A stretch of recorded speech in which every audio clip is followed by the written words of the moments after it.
거룩하신 하나님 아버지, 은혜를 감사합니다.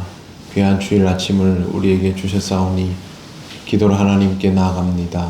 성령께서 우리를 인도하옵소서. 예수님 이름으로 기도드립니다. 아멘. 찬송가 400장 하나님께 찬양드립니다. 험한 시험 물속에서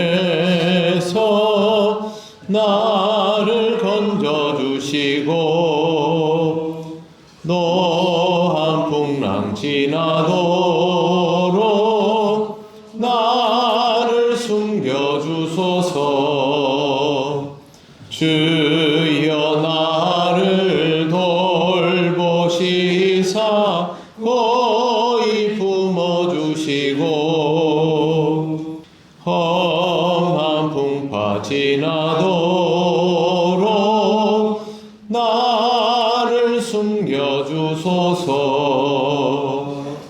권세 능력 무한하사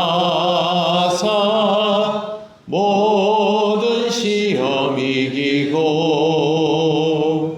풍랑까지 다스리는 주님 앞에 비오니 주여 나를 돌보시사 고이 품어주시고 험한 풍파 지나도록 나를 숨겨주소서. 죄악 길에 빠진 이 몸 캄캄한 데 헤매며 부르짖는 나의 원 들으소서. 내 주여 주여 나를 돌보시사 고이 품어주시고 험한 풍파 지나도록 나를 숨겨주소서.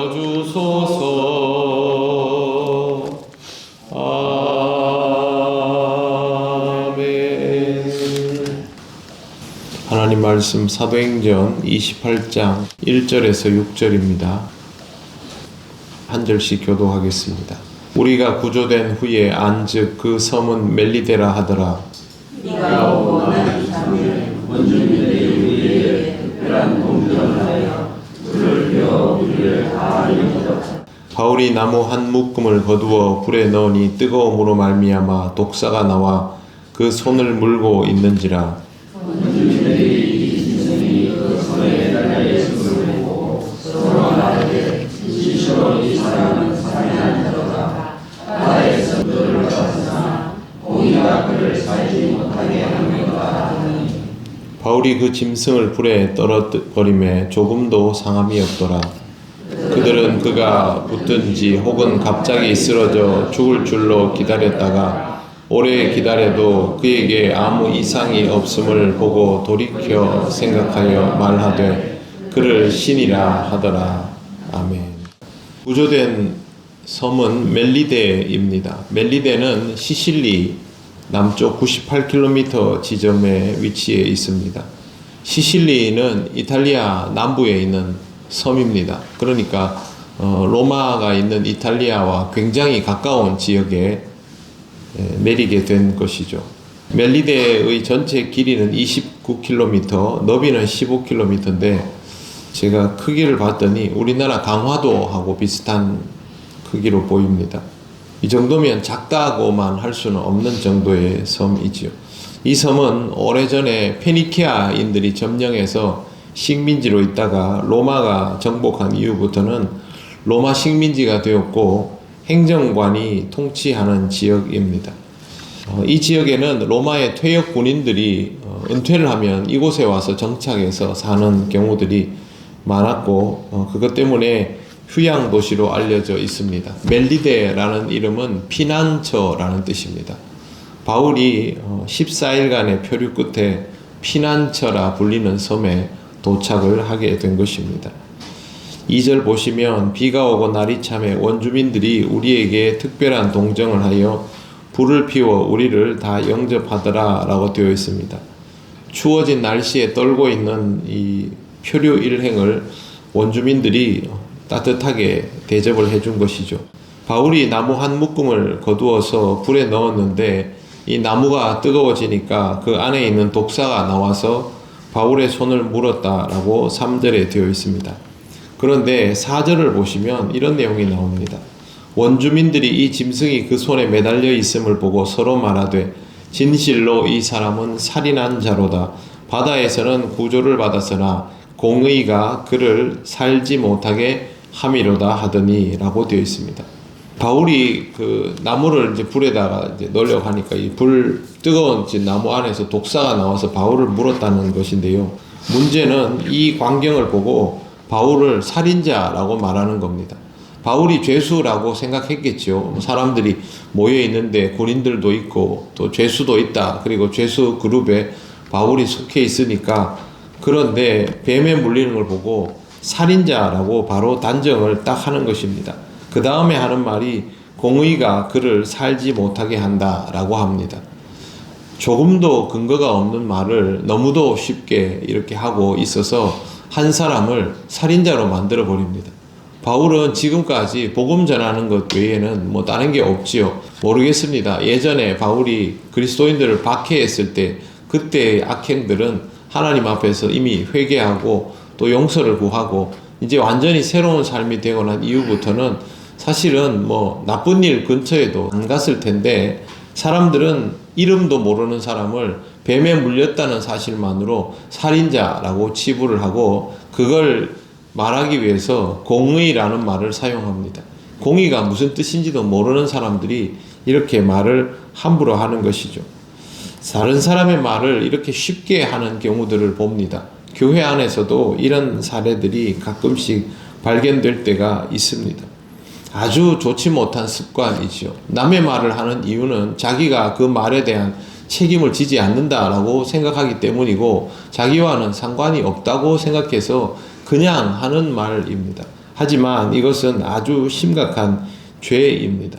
다른 사람을 판단하는 것은 우리에게는 치명적인 잘못이 될 수 있습니다. 그러므로 기본적으로 타인에 대하여 평가하거나 판단하는 습관 자체를 가지지 않는 것이 좋습니다. 그리스도인은 자기를 판단하면 됩니다. 다른 사람을 판단할 이유가 없습니다. 만약에 판단하고 싶은 생각이 들고 충동이 들면 그 문제는 하나님께 내어 맡기는 것이 그리스도인이 취해야 할 가장 좋은 태도입니다. 이 사람들은 바울이 독사에 물렸으니 죽을 줄 알았습니다. 근데 5절에 보시면 바울이 그 짐승을 불에 떨어버리며 조금도 상함이 없더라 라고 되어 있습니다. 이 부분을 가지고 또 일부 학자들은 이 섬에는 독사가 없는데 이게 좀 과장된 보도가 아닌가라고 추정하는 사람들도 있습니다. 실제로 멜리데에는 독사가 서식하지 않습니다.